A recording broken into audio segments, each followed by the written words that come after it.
জুলাই আন্দোলনের অন্যতম প্রিয় মুখ আজকের এই অনুষ্ঠানের বিশেষ অতিথি ব্যারিস্টার শাহরিয়া এই পর্যায়ে আমাকে আলোচনা রাখার জন্য অনুরোধ করছি।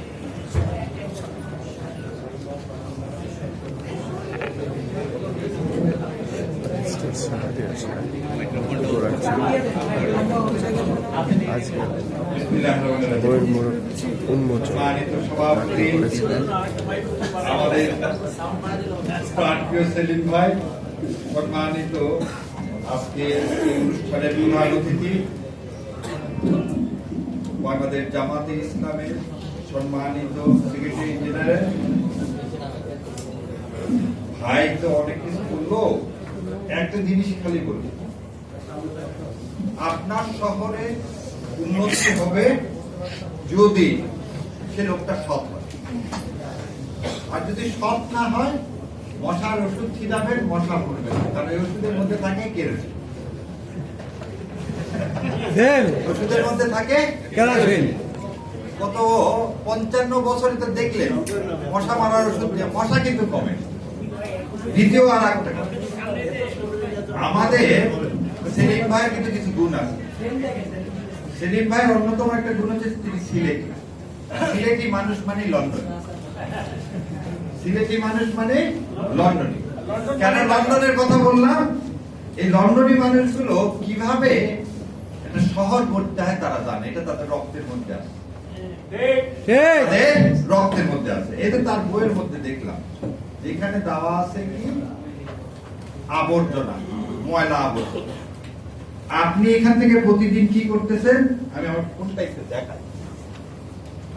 প্রতিদিন আপনি ভ্যান গাড়িতে করে ময়লা নিয়ে যাচ্ছেন, আর আপনি যদি এই বিনটা দেন, একটা সবুজ বিন, নিচে দেখেন চাকা লাগানো, মাছি ঢুকবে না, মাছি যাবে না, কারোর সাথে কিছু হবে না।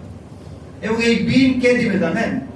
আপনি তাকে বলবেন যে ময়লা কালেক্ট করো, সেই বিনটা তার টাকায় দিবে। কেন দিবে? ওই ময়লার মধ্যে আছে সোনা। আপনি জানেন যে সারা পৃথিবীতে ইংল্যান্ডে কয়েক বিলিয়ন ডলার খালি প্লাস্টিকের টুকরা বিক্রি করে কামায়। এই যে প্লাস্টিকের যত বোতল, এগুলো বলে রিসাইকেলিং। 2028 সালে আমাদের যে কাপড়, এই কাপড়ের মধ্যে যদি 70% রিসাইকেল না থাকে, আমাদের কোনো গার্মেন্টস পণ্য যাবে না। তাহলে এটাকে আপনি সোনা বলবেন না? তাহলে এই সোনা যেখান থেকে আমার টাকা আসবে, আমার সেখানে তো একটা টাকাও সরকারের কেন কারই দিতে হবে না, কারই দিতে হবে না। এবার আসেন, আমাদের একটা নদী আছে,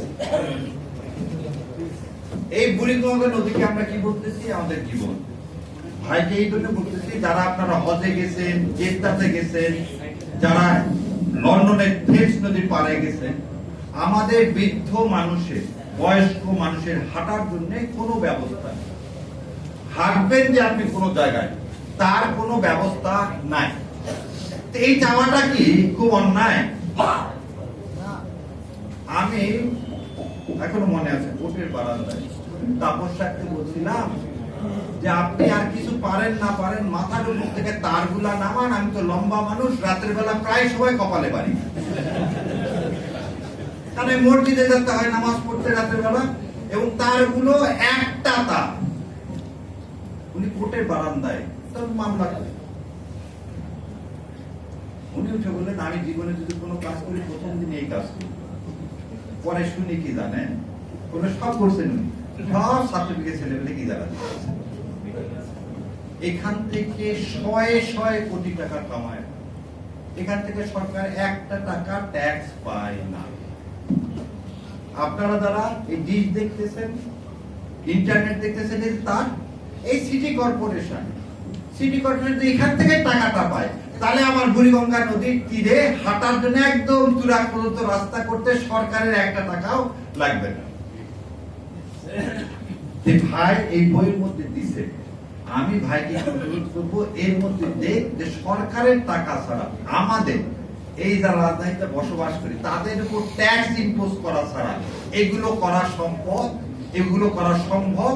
এবং মানুষের কাছ থেকে যত টাকায় সিটি কর্পোরেশন আজ পর্যন্ত মেরে দিচ্ছে, এটা উদ্ধার করা সম্ভব। আর্থিক খাত থেকে শুরু করে যতজন এখানে আসছে, এক মশার জন্য 750 কোটি টাকা খরচ করছে। তাহলে একটা মশা ঢাকা শহরের দাম কত? 750 কোটি টাকা আপনি খরচ করলেন মশা মারার জন্য। দ্বিতীয় কথা বলে, আমাদের যতগুলো বিল্ডিং এ আগুন ধরে মানুষ মারা গেছে তাদের ক্ষতিপূরণের কোনো ব্যবস্থা আছে? কোনো ব্যবস্থা নেই। সো ভাই যে জিনিসগুলো এখানে আলোকপাত করছে যেগুলো মানুষ জানে না, আর আপনাদের মাধ্যমে বলতেছি, জামাতে ইসলামের লোককে আমি ভোটের সময় বলছি, আমি তো টিকিট বিক্রি করি, এই আমার নামে একটা দুর্নাম, টিকিট না, একটা জিনিস খালি চোখ বন্ধ করে দিবে, এই লোকগুলো জীবনে আর যাই করুক একটা টাকাও মারবে না, আর যদি টাকা মারতে এটা জানেও না। আমার পড়ার ভাই ছিল না, তার আগে যে অবস্থা এখন তো মানে আরো খারাপ অবস্থা। তার মানে বাংলাদেশ জামাত ইসলামের লোক টাকা মারতে জানে না, টাকা মারবে না ইনশাআল্লাহ। সেই জন্য আপনি আপনার শহর করা প্রথম জিনিসটাই দেন, বাংলাদেশ জামাত ইসলাম দুইটা খুঁটির উপর দাঁড়ায়, একটা হচ্ছে ঈমান আর একটা হচ্ছে শহর। সো আমি আপনি আমার সবার দায়িত্ব একটা শহরকে এমন একটা লোকের হাতে তুলে দিই যে লোকটা আর যাই করুক আমার টাকা তসরুফ করবে।